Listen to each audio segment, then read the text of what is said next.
What's up, everyone? Welcome to the Black Belt Business Podcast. I'm your host, Eliot Marshall, and it is my goal with each episode of this podcast to share the stories, strategies, tactics, tools, and resources that will help you establish or grow your martial arts school. The Black Belt Business Podcast is brought to you by Easton.Online. You can find all of our digital courses, martial arts curriculums, and resources designed to help you enhance your business at Easton.Online. So without further ado, let's jump into the episode. What up, guys? How you doing? Back for another episode of the Black Belt Business Podcast with Easton.Online. What up, Ian? How are you? I'm doing well, Eliot. Thanks for having me. Good, man. Hey, we're gonna stick with these guys with these little short series that we did last time with Sean. We did a lot. We talked a lot about Muay Thai, and that seemed to go really well.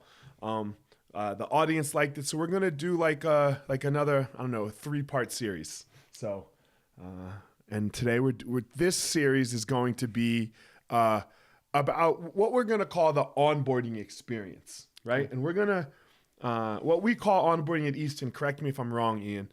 Is we call onboarding from the day that or the moment that somebody clicks your website or calls you, you get their contact info. Because everything before that is marketing. Yes. Right? Until about 90 days or so into their journey of training, And we're going to split this up into 3 parts, right? We're going to do 3 separate podcasts about this. Part 1 is going to be from the time that they contact you in whichever way they do, all the way up until the point that they're going to walk in, the appointment is set. Okay. Part 2 is going to be all about that first day, like that first day experience. Because man, you blow that and you blow it, right? It's over. Mm-hmm. And then part 3 is going to be day 2 of their journey with you all the way through day 90. So sound good? Sounds great. All right, let's do it. Let's jump in. Let's start with the problem. Mm-hmm. Okay. That I think we have seen at Easton.Online. And we've been working, I've been talking to this great company called Push Press, they're a CRM, and that they see with their clients is everyone's onboarding is terrible. There's no structure to it.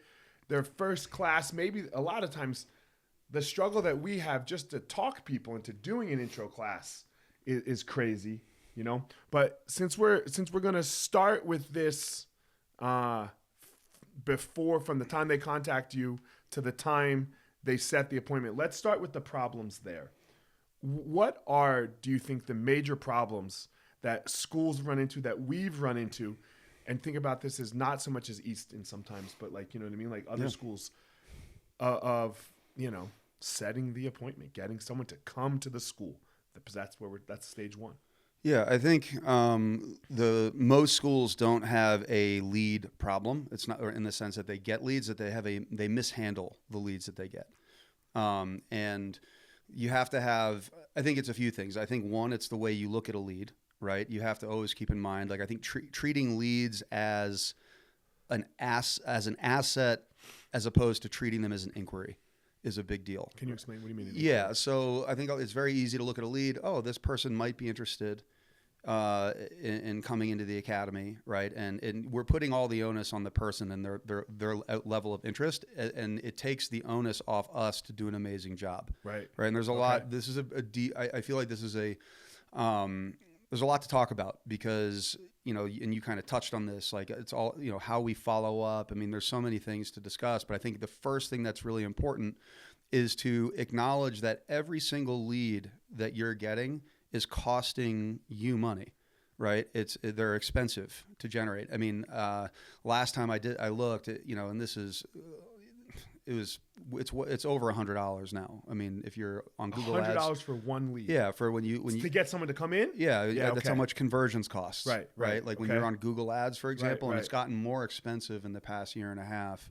And there's been some changes that Google Ads has made. I don't want to get too. It's not marketing. So marketing, but the point is, it's really important because it's all connected. Yes. And you have to, when you get a lead, you have to look at this like this is cost you money, and these people, they've done their research, they've been online, they already have interest, right? And they have put their name in, put their info in. They want to come in and try this.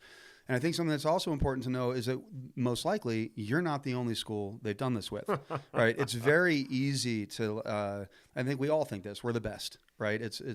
And we think that other people, people who come to us through these lead forms, that they just know that we're the best. Well, they don't, right? And people, they're doing their research. The consumer nowadays is smart and picky.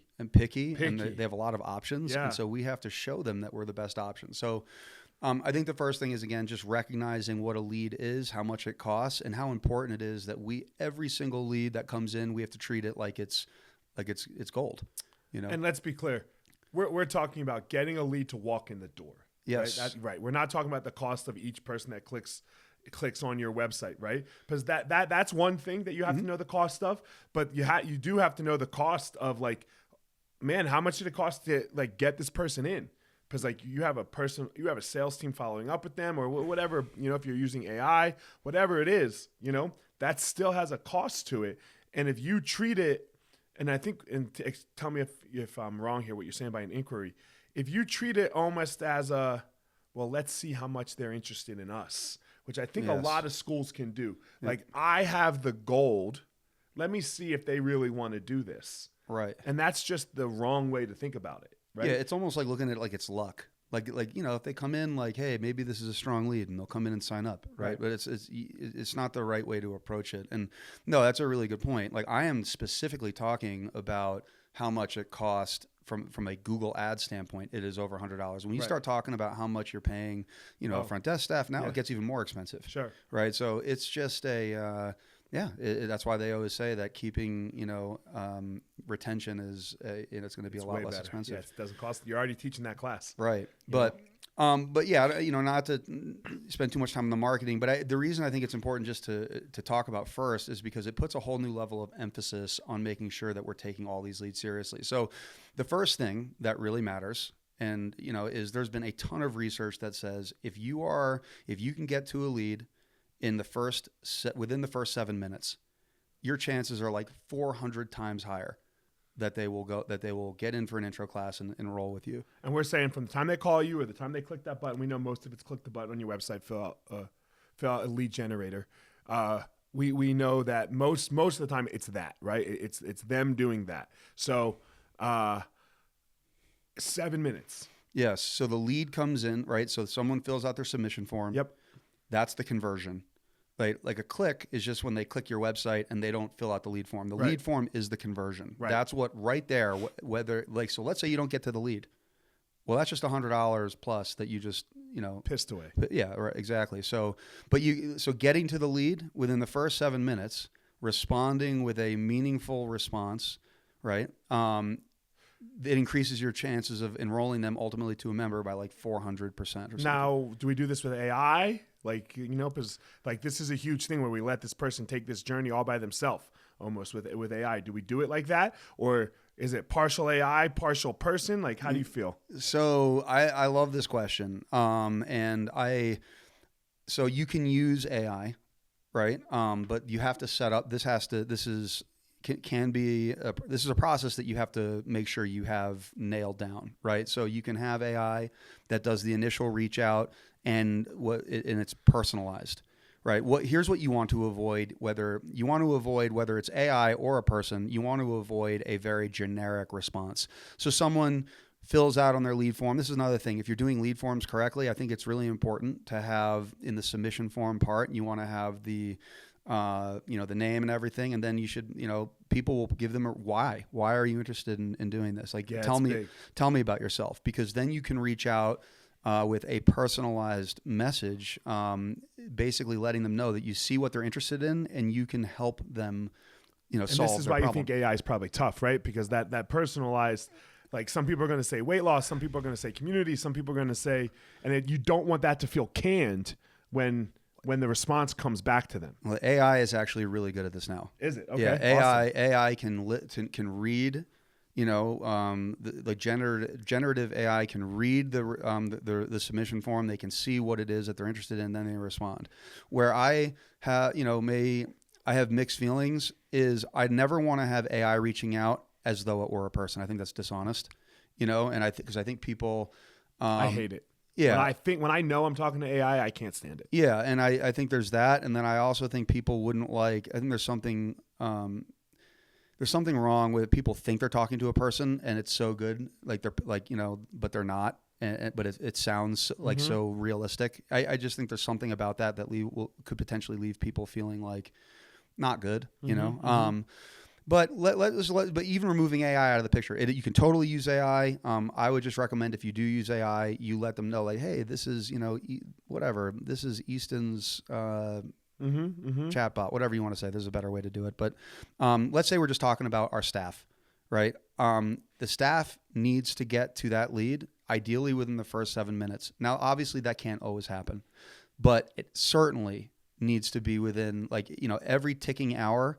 You're losing you're losing the likelihood that they're 400 to 200, 200. Yeah, right. Yeah. And so you want to get the whole point of this is you want to get to leads as quickly as you possibly can, but you have to systematize this, right? So all of this stuff has to be systematized. So then once you get to the lead, right, you need to continue to follow up with them, right? Obviously, you want to set an appointment to get them in for an intro as soon as possible. If you can do it that night, the sooner the better. Again, you have to always keep in mind that we are competing with other jiu-jitsu schools, other Muay Thai schools that might get them in that night. And whoever gets them in the soonest and wherever they have the best experience, the most probably the best quickly, experience first. Yeah, the best experience first is where they're most likely going to sign up. And they don't care how many world titles you have. You got to the school without the world titles got to them first. They had a good time there. Therefore, it's this weird thing in your mind. You think that person thinks it's the best. Mm-hmm. The world titles don't matter. No, exactly. And you can have the best academy in your state, in your city. It doesn't matter, right? Like if it matters in a different sense, but not in this sense. Yeah. It matters ultimately. Like obviously you have to have a great product and that'll give you the best retention. And then if you have a big name, maybe someone who's going to a school that's not so awesome will come over to your school in time. Mm-hmm. But the reason they're at that other school is because that place probably got to them more quickly when they did. Yeah, than you did. So we're just simply talking about when we get the lead comes through into your inbox, you need to prioritize responding as quickly as possible. I cannot stress that piece enough. That's super important. What do you do, Ian? We're lucky, right? We have mostly full-time staff. Mm-hmm. People are at the schools all day long. Yeah. What do you do if you're a smaller school, right? And you don't have a dedicated full-time front desk staff. Like that person doesn't come in till, let's say 4:00, right? The school, or 3:00. School opens at 3 for kids classes. How do you suggest to handle that? Well, I remember when 10 years ago when I started working in Denver, mm-hmm. and you were, I came in as a new GM and you were there and you were like, how often do you check your email? And I was like, oh, I'm pretty consistent about it, at least, a couple times a day. And you were like, well, you start checking it every hour because we get leads. And that was my job, was to follow up with leads. So what I would say is, as the general manager, the goal is always to, create positions for people to fill, and the more people you can have as an infrastructure, the more students you can serve, and the bigger you get, and all that. But if you're not, at some point you have to do all the things until you can hire people to do it. So if you're a smaller school, it doesn't change. The data and the stats remain. You're still 400 times more likely to sign them up. Nothing changes, right? So you just have to do it yourself. So check your fucking email. Check your email. Yeah. And that's what I did. I got to the point where I was obsessive about it. And to an extent, I still am. I can't keep up with all leads at all these schools, but I see when leads are not getting attended to quickly enough, and it drives me up a wall. Right. All right. I think most people do the initial decent. Whether they get it, let's call it that day. Okay. It's their system of follow-up where they fall off, mm-hmm. right? They don't use their CRM well. They don't have a CRM. They just oh yeah, that lead, Right. Let me go do leads today, right? Let me go do leads today. And that was Monday. And they're like, oh, it's Friday. I haven't done leads in a couple days. Let me go do leads Friday. Mm-hmm. So what does our follow-up system cadence look like, how long, how often, all that stuff.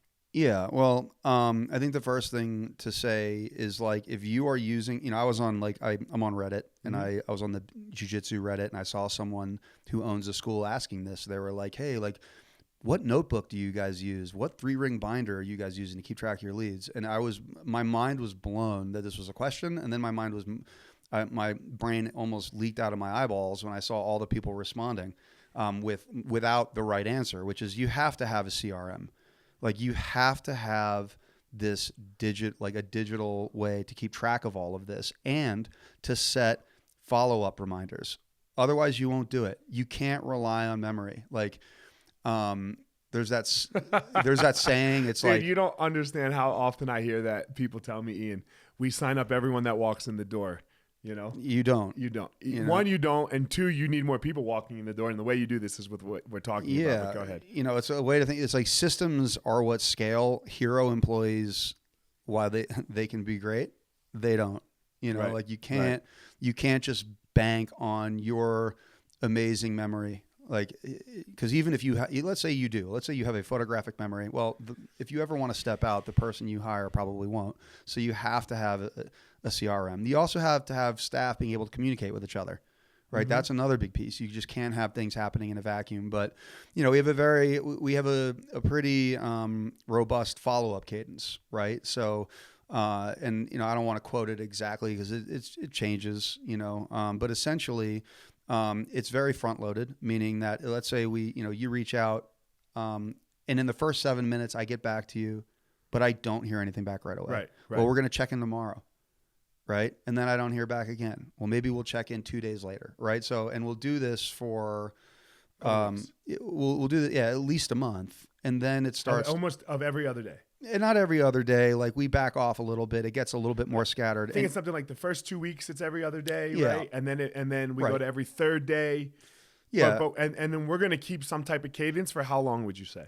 6 months. 6 months. Yeah. And it turns into like it's more sparse, right? Because you don't want to be obnoxious, right? Sure. But you have to, the problem is with your front, just as the way people are, right? Most people are not confrontational. You don't want to be confrontational. You want to take the path of least resistance and just, oh, you know what? This person doesn't seem interested. Let's drop it. Well, we don't know that, right? Maybe they're just busy. Maybe something's happened. And here's the thing. If you're the one who continues to reach out and you have a strong follow-up cadence, well, maybe that person isn't interested anymore, but they were at one point when they filled out that lead form and they took their time to put in their phone number and their program and the reason why they're interested. Well, that doesn't just evaporate, right? So let's say they lose interest, money gets tight. Well, but it's 8 months later and something happens in their life to rekindle that interest. I know where I want to be in their brain. I want to be the first person they think of, the first school they think of, because we've been the one reaching out. If you don't do this, again, you're just falling, you're going to end up in the sea of other competitors. Right. So you have to really delineate yourself and you have to show it. You have to pay attention to these people. And I'll just say this, wrapping up this like cadence and how long we follow up for. I know that sounds like a long ass time, 6 months, right?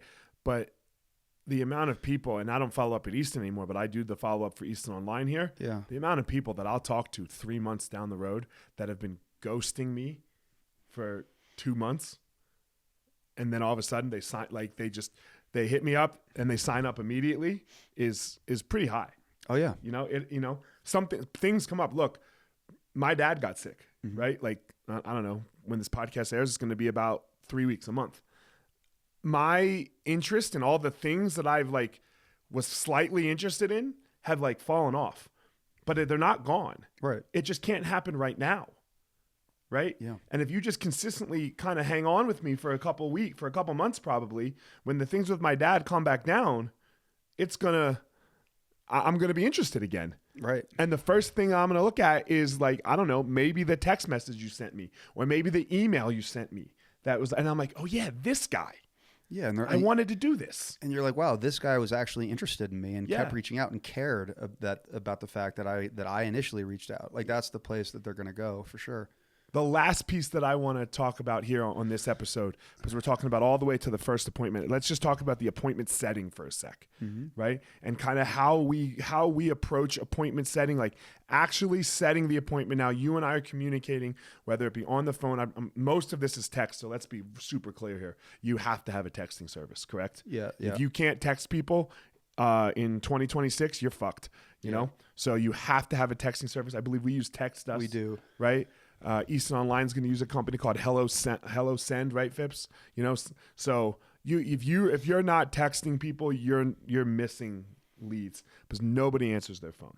Okay, but let's say we're in this conversation now. We've got you either talking to you or through email or on text. Because those are the 3 ways that we always follow up. We follow up those 3 ways, correct, until we figure out which way they like to go, right? Right. Yep. We don't keep emailing somebody that we're talking to. So texting is super important. Texting is super important. Yeah, that's like the key. Massively important. That's the most prevalent. The appointment setting piece. Let's just talk about that. What does that look like? Well, again, I'm a huge proponent of getting people in ASAP. Okay. Right. Like, obviously, we don't want to be pushy.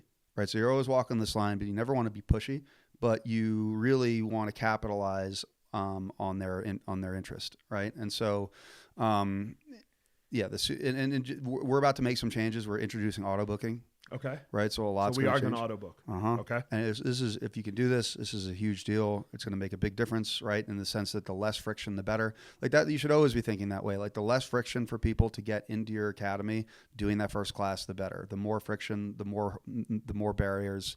You know, it's obviously not good. So the auto booking is great because a lot of people, you know, and this sort of handles like people who are looking late at night or, you know, and they want to solve a problem.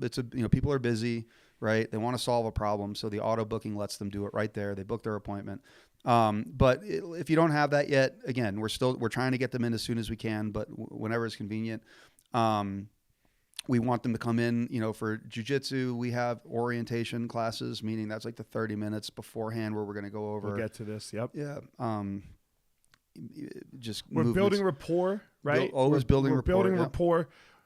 We should have their name, all their info already, right? You're building rapport, talking about that why they're coming in a little bit, and getting them to set that appointment. Yeah, yes. The why is huge, and then I like to call this the super why. Once they're in, so like once we'll talk about that next. That's like the first day, and we can discuss. We'll talk about that first day then. Yep, we're not there yet. Yeah. We're almost there. Yeah, but just, you know, the appointment setting, we want them to come in 30 minutes early, and then we want to and we're going to get to what the first day should look like, but we really want to make sure that, you know, we're letting these people right from the get-go know that we are excited about them to come in. We can help them, right? We can make them feel capable and seen, right? All of this stuff happens with a front desk team that is super well trained, and and they care, right. You have to have having people care on the call. The initial call is huge, right? If you call, and this is a good drill to do, call some martial arts schools and then just see the sort of lackluster response you're going to get, right? And we don't allow that. No, we can't. Like you have to everything has to be dialed in, right? You know, so, and that requires continued training. Like your point about them being trained. Yeah. Excuse me. It's not just once.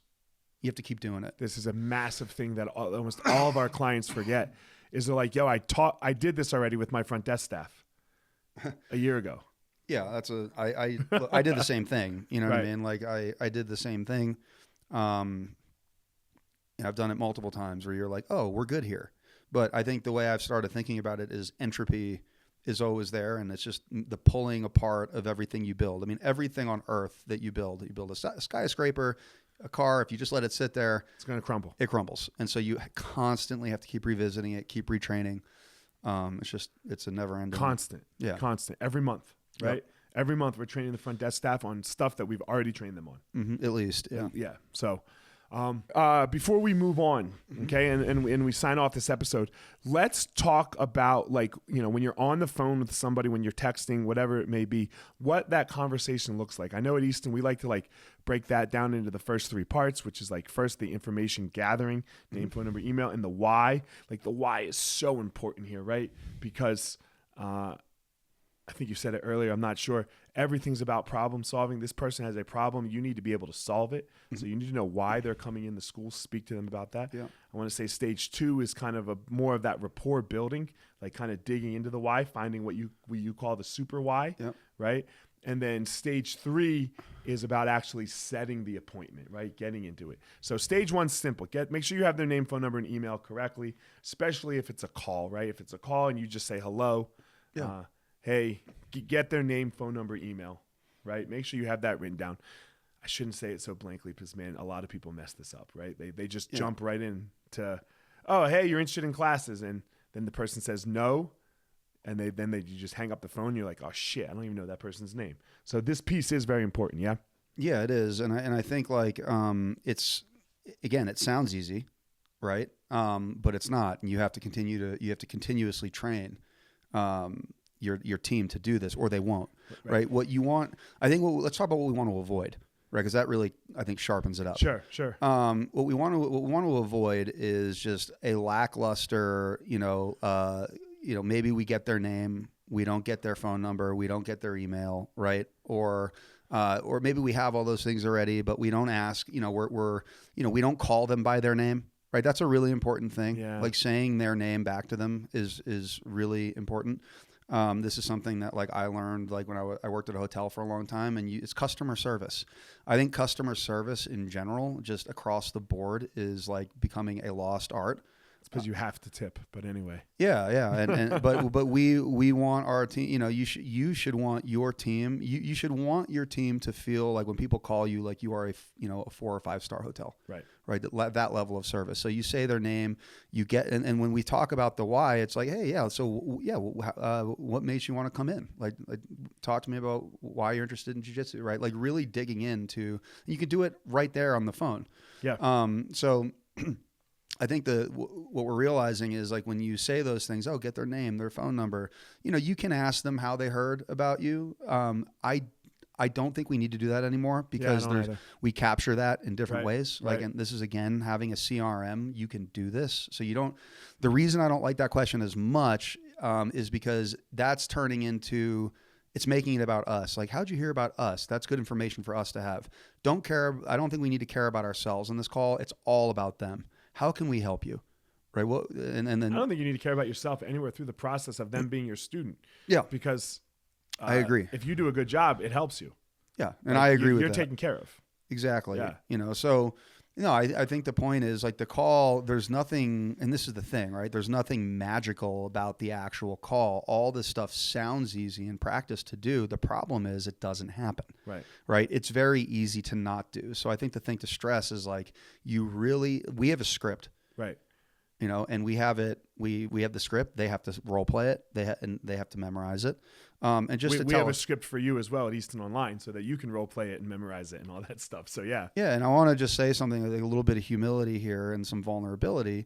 A few years ago, maybe it was 2 years ago now, right? This is a great example of a time where I blew it as, the director of operations, and that, you guys are doing an Easton.Online event. I was out with the homies. Yeah. We with the original mastermind crew. Yeah. That we're all friends now. And you called a couple of our academies, and guess what? They answered the phones like garbage. Terribly. Right? It was not at all what we were accustomed to. And now had they been trained already on this? Absolutely. But not enough. Right. And it had been too long. And it was one of those things that was like, oh, this is easy. We don't need to worry about this anymore. Well, yes, you do, and that's just he a great did everything wrong. Like we called a school, and I wasn't on the phone. Right, I was just listening, and the person that answered the phone, literally, if you could have done anything wrong, he did them all wrong, and like it took everything I had to not jump through the phone and be like, "Yo, what the fuck?" It's the worst. Yeah. I call places now. Like the other day, we had a lawn service I call them, and I get this is ring, hello. I'm like, hello. Is this who is this? Who is this? Yeah, are you a lawn service? Like, Yeah. so say the name of your company. You can start there. Hi, this is Ian with Easton Training Center. How may I help you? That's a great starting point. Again, I think it's the only starting point. Yeah, I don't think there's another one. No, but this is all the thing. It all sounds rote. It all sounds easy. But if you don't continuously train your staff, it's not happening. In that information gathering stage, building rapport, what do we like to do in that second stage? The information stage? I'm sorry, not the information. We know their name, their phone number, their email. When we're starting to dig into the why of why they're training, what do we like to do in that part of the call? Well, this is like where we start. I think we don't necessarily have to get into the super why here. Like Okay. I like to do this when they're in the academy. Okay. But and again, we don't want to the phone call. We don't want it to take too long, Sure, right? sure. So we really, after we do the initial rapport gathering, or we're building some rapport, and we're having a conversation, finding out why they're interested. Well, then we start getting their interest to come in for an orientation. We explain the process a little bit. Okay. Something that's super important is showing people what they can expect. Right, you have to talk about what they can expect, right? Because this is something that we're going to talk about in the next episode, but it's really easy to forget is how stressful and nerve-wracking this can be for people, right? This is not, I mean, really, it's people, and I remember petrified. Yeah, they're petrified, and I remember being petrified. I was nervous and scared, and you're pretending not to be, all that stuff. Right. So letting people know what to expect is going to be a really good way to start to break down some of these insecurities. Right. And letting them know they're going to have a great time. Right. Explaining what that will look like. So that you explain the orientation class, when to show up, and then you can explain what it's going to look like, for their first class, what it's going to look like after that. And you just prepare them for the road a little bit. And then when we're finding the actual times for that appointment, let's remember, like the big things probably, right? We're not saying, does Tuesday work for you? Like, we're trying to give options, right? Monday or Tuesday. When are you trained? When do you like to work out, in the morning or in the evening? Yeah. Right. Questions like this, so that they're never we don't want them to say no to us. Goodbye. I'll call you back. That's what we're trying to avoid in that actually setting of the appointment piece. Is we want to walk them skillfully into, like, oh, great, we'll see you Tuesday at 6:00. Yeah, no, exactly. You want to avoid, closed questions. Closed you want questions. to keep them open-ended. And, a good way to do that is, like you said, when you prefer morning, night, and then, I prefer working in the evening. Well, cool. We have, a Monday, Wednesday, Friday class. Which would be best for you? Right. Right. And that, usually, yeah. Give them some options. Monday, Wednesday, Friday, great. 5 or 6. 6, great. Yep. Show up 30, and then you explain. So exactly. We have all of this for you at Easton.Online. So, but yeah, so that call is just super, super important, and how it's done, the way we go through it, because again, when you drop this ball, and what Ian just said right there, bringing up the subject of people being scared. If Ian calls me and I'm just like, yeah, you want to come in for a class? Yeah, great. Yeah, it's an all levels class. Yeah, 5:00. Sound good, man. They might even set the appointment and then never speak to you again. They will set, because they don't want to tell you no, right? They're scared. It doesn't cost anything to set the appointment. They just want off the phone because you're being so, yeah, this is just a normal thing for me. And it is normal for you. It's not normal for them. Yeah. And I think when you're doing something hard, and this is, or there's the perception that it might be hard, people are looking for, this has always helped me, is people are really looking for a reason to not do this. Yeah. Right. It's not the opposite. It's like they're looking for a reason to validate their concerns and to not do this. I was always looking for a reason not to fight when I was fight night. All the way up to the fight, you want to fight, and then fight night comes, and you're like, yeah, man, God, I hope something happens that I don't have to fight, but still get paid. So yeah, totally. I was like that with jiu-jitsu competitions. Everybody. And it wasn't the day of. Right. It was the moment I made the decision to do it. Right. I was like, how do I, and how can I back out of this and not be a bitch? Right. Yeah. And this is a skill that jiu-jitsu and Muay Thai teaches you. It teaches you how to have those thoughts and quiet them. These people don't have that. Don't have it yet. So yeah, we have to be real careful. And you got to stop looking at them like they should have it already, or get mad that they don't have it. Be a man or be tough. They're not tough yet. That's probably why they're calling you. Yeah, exactly. All right. They're in the door, they're in the door. We're going to, so we've gotten there. They've clicked that button on your website, And now they are coming to your school. Their appointment's set Tuesday, 5 p.m., 6 p.m., whenever it is.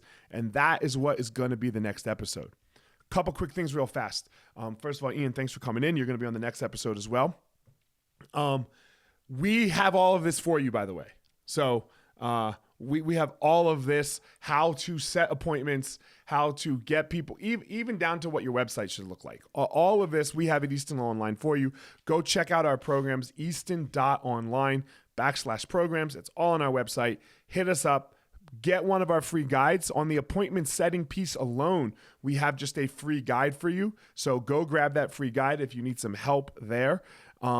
And also, we are partnering with a company called PushPress. They are an amazing CRM. They have amazing staff and employees with a really great CEO that I love, Dan. And we are going to do a webinar to help everyone with this whole aspect, onboarding, okay? It's going to be the end of February. We don't have the date yet set. So make sure you're following my Instagram, PushPress's Instagram. I believe it's at PushPressBJJ and just at PushPress. And at Easton.Online's Instagram, at Easton_online. And we will get that out to you where if you want some help with this or any piece of the onboarding section that we're going to be talking about soon, we're doing a whole free webinar just for that. Wait and see. Go get ready. So, all right, Ian, thanks for coming, and we'll see you in the next episode. Thanks for having me.